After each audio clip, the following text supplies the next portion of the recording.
Hi there. Thank you so much for joining us today and happy Thanksgiving. We are so blessed to be with you on this day. I am here with some of my nearest and dearest friends. I have Karen Downey, I have Kathy Cronin, and I have Susan Jarbo with me. And we are all thrilled to be here. We're going to do something a little different in honor of Thanksgiving.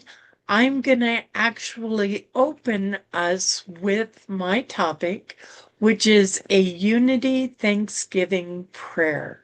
So I invite you to sit back and join us as we share this beautiful prayer. Thank you, God, for your ever-present sanctuary of love and joy and peace within my heart. My only need is to savor your sweet presence in my life. I trust, truly trust, that I am in your care and all is well. I sit still in my body. I sit still in my mind. I relax completely. I surrender myself to you, God. Fill me with your presence as I listen in the silence.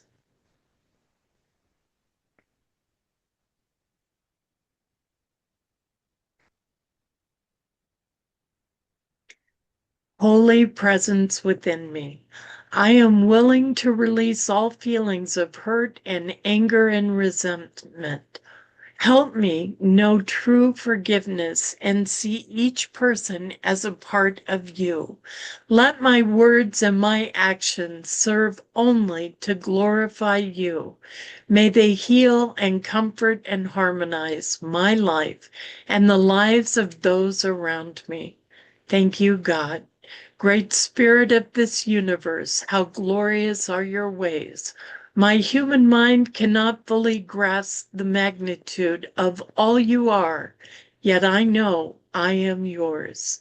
Thank you for the safety of your guiding presence, wherever I am, whatever I do. Thank you, God, for the growing awareness of who I am.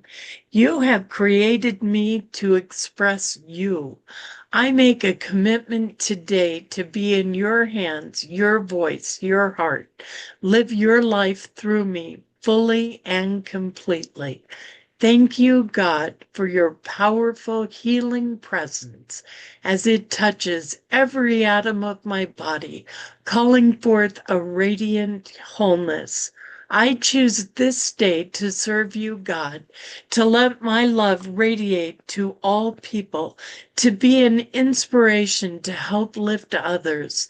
My only prayer is to know you, aware of your sacred presence within me.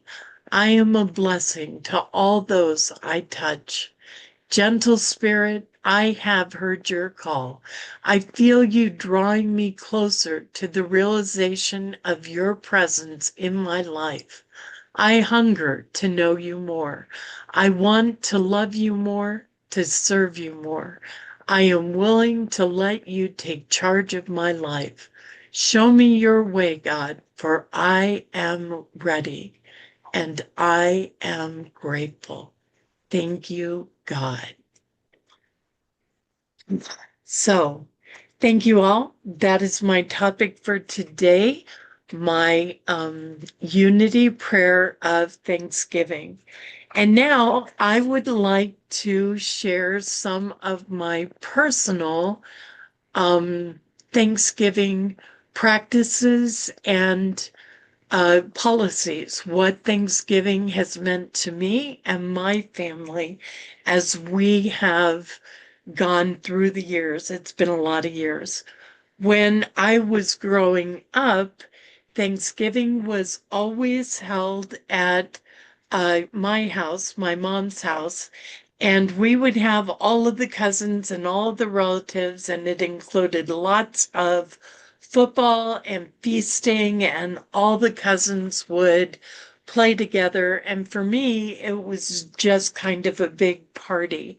When I moved out and started my own family, we started the tradition of before we ate, saying a blessing, and then going around the group and inviting every person to share something that they were thankful for.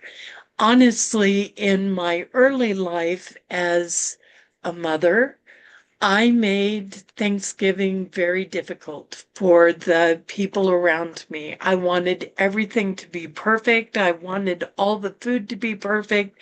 I wanted the conversation to be perfect. And I put a lot of strain and pressure on people. And I feel like dinner was a lot of people scared to death they would say the wrong thing and just trying to get through it as quickly as possible.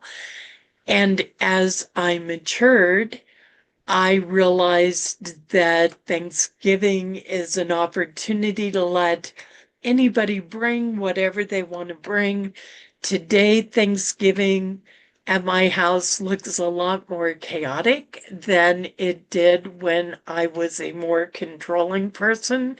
We open our doors to anybody and everybody who wants someplace to be for Thanksgiving, and that results in some really unique meals. We have had Thanksgiving pancit and lumpia. We've had Thanksgiving corn fritters. And now our Thanksgiving is filled with laughter and chaos and fun, but we always start by having everyone talk about what it is they're most thankful for in this last year. So now Thanksgiving at my house is a lot more fun for me, and I think it's a lot more fun for everyone. So that's my share on Thanksgiving, and I would love to hear what my panel has to share. Anybody want to share their Thanksgiving? Kathy. I'll share mine. And thank you, Linda, for bringing your family tradition in and the opening with the Thanksgiving prayer, the Unity Thanksgiving prayer. I very similar in my family. We would do share what they're thankful for, and a lot of times people were apprehensive. So now what I do is I have little sheets of paper that says I'm thankful for, and they write down what they're thankful for, and they can write as many as they want, and they put them in a box. And then after dinner and before dessert, we pass the box around and you pull out one of the slips. So you're reading someone else's what they're thankful for. And it sort of helped that people who felt timid or shy about sharing what they were thankful for, it got it out there. And then we sort of played the guessing game, like, oh, who was that wrote that? But it was sort of like coming together and just being more focused on what we were thankful for. We've had our tradition of, the usual foods, and things like that. But I want to say that for me, my most memorable Thanksgivings was when I first moved to San Diego. I left Detroit in October of '86, and I was all by myself out in San Diego. And I thought, what am I going to do? My furniture hadn't even arrived yet. And I'm in this apartment with a blow up mattress and a table and chair set. And somebody came up to me and said, why don't you call the USO and volunteer? They always do a Thanksgiving dinner for the military families. And I did that. And I have to say that was one of the best Thanksgivings and the greatest traditions I had of being giving. We got together beforehand when I called the volunteer coordinator, said, oh, I can always use all kinds of help. So for days ahead of time, we cooked turkeys and carved them. We mashed hundreds of pounds of potatoes, and you had young sailors who were there helping in the kitchen and working with the volunteers and doing the heavy lifting, and we were making imaginable amounts of food. And on Thanksgiving Day, that evening, we served 600 active duty military and their families. And I was serving, as I was serving, we had ham and turkey and mashed potatoes and gravy and just all kinds of food that was imaginable. And as they would come through the line, I'd serve it to them and they go, "Thank you, ma'am. Thank you, ma'am." These 19-year-old kids, 18, 19-year-old young boys who just first Christmas or thanks holidays away from family, they're in boot camp at MCRD or at the Naval Training Center. They're away from home, they're away from their family, and they were able to come out and be in this group of people of sharing. And I think the biggest thing that I find that with Thanksgiving is that when you can go out and be so giving of yourself, you find that you're so thankful for the blessings you have. That made those Thanksgivings each year that I did that. So maybe there's some organization that if you're not around family or you don't have someplace, some group that, serving those who are less fortunate or for those who are away from home and loved ones is just going out and giving yourself. It's a great way to say you're thankful for the life that God has given you. And that's what I wanted to share. Thank you, Kathy. That was wonderful. Susan? Building on what Kathy just said, a couple of years ago, a woman in our church decided to hold Thanksgiving dinner at church for people who did not have a place to go. And it was really successful. A lot of people showed up. And so she did it a second year, and I'm sure she'll be doing it this year. I did not go to that because it was on Thanksgiving Day and I was with family. But we're really glad that she started this tradition. In terms of my family, we always have a large crowd. And in the last year, it has gotten even larger. And that's because of some very good news. For instance, my grandniece married into a family that has a lot of people. And so Thanksgiving last year was over 30 people.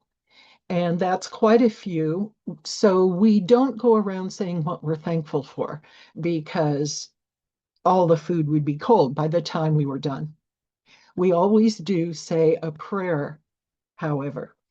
I know this year we're going to be thankful for two births. I uh, I now have a great great grandniece and a great great grandnephew, and that makes 5 generations of our family. This will be the first time, this Thanksgiving will be the first time we've been all together since these children were born, and I'm sure there's going to be a lot of picture taking. But we are very thankful for these two new souls in our world, and we're thankful that everything went well with their birth. And so that is what we are going to be grateful for. There is one sad note we experience every Thanksgiving. Several years ago, my sister-in-law Sharon died on the Wednesday before Thanksgiving.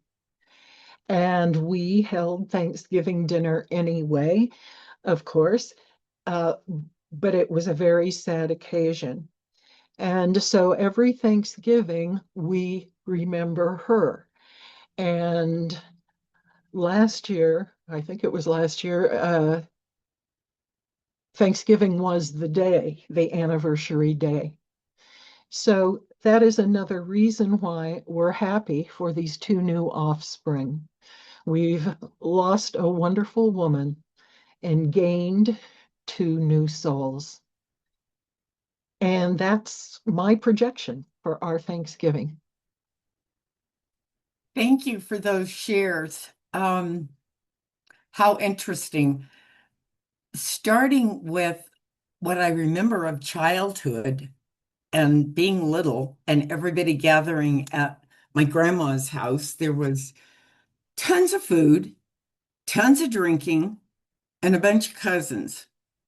And the house was full.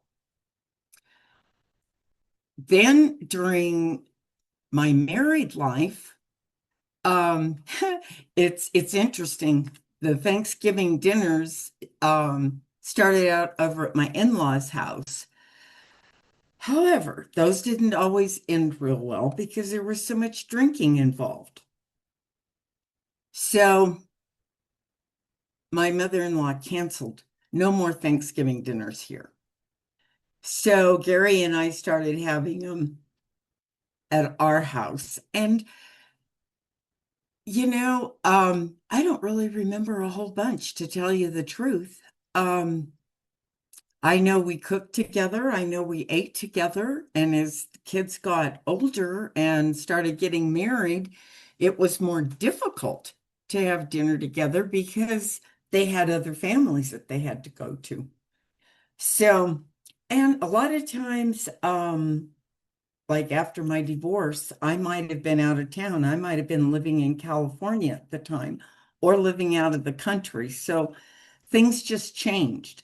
However, over the last, and for sure the last 5 years since I've been back in Colorado, my oldest son and daughter-in-law have taken over the cooking, and they love to cook. So all holidays are at their house, and they're low key. Dinner is serve yourself. If you want to bring something great, but there's more than enough food for everybody, and everybody finds a place to sit. It's very crowded. There's many conversations going on, but as being older now, it's just nice to watch what everybody else is doing. And, I've got great grandkids now that are, my God, almost in their 20s. Huh. So I'm sure it's going to change again with family dynamics. But for right now, my son and daughter-in-law really, really enjoy cooking. And both of them are very kid-oriented. So whatever the holiday, they usually have something special for the littler kids, of which there's really only a couple now that are small. It's like everybody's getting older, and the grandkids are all in their 20s, and almost approaching 40s. So over the years, the dynamics definitely change, and I'm grateful that somebody else cooks, and I can slip away and do some of the dishes when nobody's looking and busy someplace else, because they usually don't want me doing dishes. But I'm kind of a good honey-do. Somebody do the cooking. I'm glad to do some cleanup. But there's no real tradition other than getting together. There's no expectations. Whoever comes, comes. Some people are divorced now and have different families, but all are included. So even if some are divorced, everybody's included. My ex is always there. We usually end up having the conversation because we've got all of the history. So we can watch what has gone on and what has transpired over the years. So it's always an interesting time, and a time just to be grateful that everybody is still here, because you never know what's going to happen in the next minute. So anyway, thank you for that topic, and happy Thanksgiving to everybody out there. Okay. I was reminded of Thanksgivings where we had them on a completely different day. And also our Thanksgivings are so much better clean and sober than they were when there was drinking. There have been times when some of my biological family wasn't the best place for me to have Thanksgiving, and I have been grateful to be able to find other people or my church to have Thanksgiving with. If there's no other comments, I will bring this to a close. I want to wish all of you a happy Thanksgiving, and thanks to our new subscribers. We have a lot of new subscribers. We're glad to have you with us. If you would like to be a part of our panel, please contact the church and know that we are grateful for you. Thank you so much. Happy Thanksgiving. Goodbye. Thank you for joining us, and let's stay connected and grow in spirit. We are on Facebook. Search for Unity Church of El Cajon and follow us and like our posts. You can reach us on YouTube at Unity Church of El Cajon. Please subscribe to our channel, watch our videos, and leave comments which can help us improve. We are on the web at unityofelcajon.org. Email or call our church office to receive our weekly newsletters, which lists all of our activities and opportunities to learn and grow together.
Thank you for joining us, and let's stay connected and grow in spirit.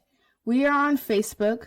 Search for Unity Church of El Cajon and follow us and like our posts. You can reach us on YouTube at Unity Church of El Cajon. Please subscribe to our channel, watch our videos, and leave comments which can help us improve. We are on the web at unityofelcajon.org. Email or call our church office to receive our weekly newsletters, which lists all of our activities and opportunities to learn and grow together.